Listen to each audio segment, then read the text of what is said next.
Hi, welcome to the CME. Let's talk about lean hogs. We haven't really touched on them in a few days, maybe weeks. Interesting.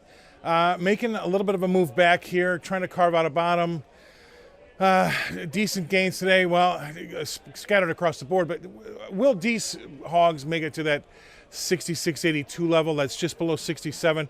We're starting to talk more and more, as you can tell, about maybe hitting some sort of resistance levels rather than support levels. And the reason why I bring that up is that when we don't have a ton of fundamental news out there, we do turn to these technicals, and that's what I'm looking at right now.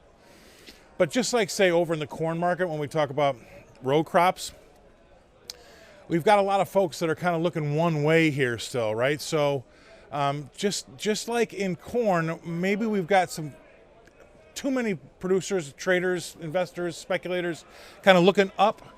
We are still talking about hitting these resistance levels. I get that. But at the end of the day, we also have to protect to the downside here. So it might be a good idea to maybe get some cheap puts on board. I know that sounds counterproductive, but at the end of the day, I'm here to try to help you and keep you out of trouble. And when you take a look at these things, say, technically speaking, we haven't, again, had a lot of fundamental news.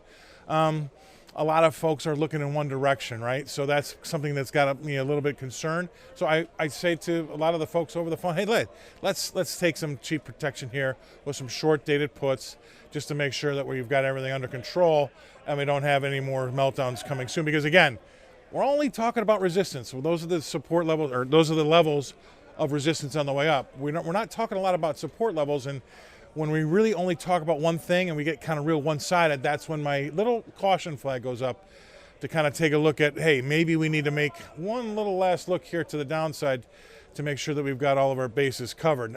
Another thing that's going to help me is potentially a piece of fundamental news, but in order to get these lean hog prices rallying, we're going to see better pork cutout values. That's going to be, I think, something that's going to help lead the way here too, so keep that in mind. That's good fundamental news.